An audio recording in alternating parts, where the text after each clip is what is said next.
लीजिए सुनिए देवकीनंदन खत्री के लिखे उपन्यास चंद्रकांता संतति के 20वें भाग के 12वें बयान को मेरी यानी समीर गोस्वामी की आवाज में। दूसरे दिन अपने मामूली समय पर पुनः दोनों नकाबपोशों के आने की इत्तला मिली। उस समय जीत सिंह, बीरेंद्र सिंह और तेज सिंह, राजा गोपाल सिंह, बलभद्र सिंह, इंद्रदेव और बद्रीनाथ वगैरह अपने यहाँ के कुछ अय्यार लोग भी महाराज सुरेंद्र सिंह के पास बैठे हुए थे और उन्हीं नकाबपोशों के बारे में तरह तरह की बातें हो रही थीं। आज्ञानुसार दोनों नकाबपोश हाजिर किए गए और फिर इस तरह बातचीत होने लगी। तेज सिंह नकाबपोशों की तरफ देखकर, तारा सिंह की जुबानी सुनने में आया कि भूतनाथ ने आपके 2 आदमियों को अय्यारी करके गिरफ्तार कर लिया है।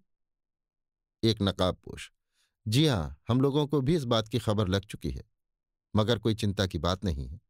गिरफ्तार होने और बेइज्जती उठाने पर भी वे दोनों भूतनाथ को किसी भी तरह की कोई तकलीफ न देंगे और न भूतनाथ ही उन्हें किसी तरह की तकलीफ दे सकेगा। यद्यपि उस समय भूतनाथ ने उन दोनों को नहीं पहचाना, मगर जब उनका परिचय पाएगा और पहचानेगा तो उसे बड़ा ही ताज्जुब होगा। जो हो, मगर भूतनाथ को ऐसा करने की जरूरत न थी। ताज्जुब है कि ऐसे फजूल के कामों में भूतनाथ का जी क्यों कर लगता है। अय्यारी करके जिस समय भूतनाथ ने दोनों को गिरफ्तार किया था, उस समय उन दोनों की सूरत देखने के साथ ही छोड़ देना चाहिए था, क्योंकि एक दफे भूतनाथ इस दरबार में उन दोनों सूरतों को देख चुका था और जानता था कि आखिर इन दोनों का हाल मालूम होगा ही। अब दोनों को गिरफ्तार करके ले जाने से भूतनाथ की बेचैनी कम न होगी, बल्कि और ज्यादा बढ़ जाएगी। तेज सिंह, हाँ, हम लोगों ने भी यही सुना था कि जिन सूरतों को देखकर माया रानी और दारोगा और जयपाल बदहवास हो गए थे, उन्हीं दोनों को भूतनाथ ने गिरफ्तार किया है। नकाबपोश, जी हां, ऐसा ही है। तेज सिंह, तो क्या वे दोनों स्वयं इस दरबार में आए थे या आप लोगों ने उन दोनों के जैसी सूरत बनाई थी? नकाबपोश, वे लोग स्वयं यहां नहीं आए थे, बल्कि हम ही दोनों उन दोनों की तरह सूरत बनाए हुए थे। दारोगा और जयपाल इस बात को समझ न सके। तेज सिंह, असल में वे दोनों कौन हैं जिन्हें भूतनाथ ने गिरफ्तार किया है?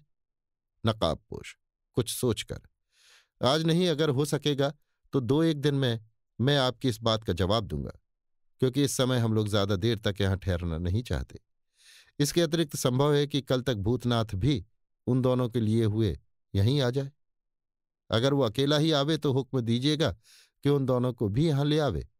उस समय कमबख्त दारोगा और जयपाल के सामने उन दोनों का हाल सुनने से आप लोगों को विशेष आनंद मिलेगा। मैं भी कुछ रुककर मौजूद ही रहूंगा। जो बात समझ में ना आवेगी समझा दूंगा। कुछ रुककर, हाँ, भैरव सिंह और तारा सिंह के विषय में क्या आज्ञा होती है?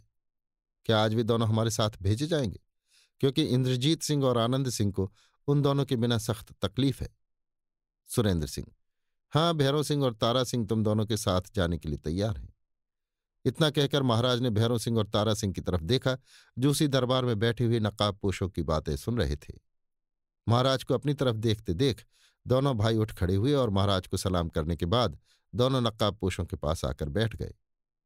नकाबपोश महाराज से, तो अब हम लोगों को आज्ञा मिलनी चाहिए। सुरेंद्र सिंह, क्या आज दोनों लड़कों का हाल हम लोगों को ना सुनाओगे? नकाबपोश हाथ जोड़कर, जी नहीं, क्योंकि देर हो जाने से आज भैरव सिंह और तारा सिंह को इंद्रजीत सिंह के पास हम लोग पहुंचा न सकेंगे। सुरेंद्र सिंह, खैर क्या हर्ज है, कल तो तुम लोगों का आना होगा ही। नकाबपोश, अवश्य। इतना कहकर दोनों नकाबपोश उठ खड़े हुए और सलाम करके विदा हुए। भैरव सिंह और तारा सिंह भी उनके साथ रवाना हुए। अभी आप सुन रहे थे देवकीनंदन खत्री के लिखे उपन्यास चंद्रकांता संतति के 20वें भाग के 12वें बयान को मेरी यानी समीर गोस्वामी की आवाज में।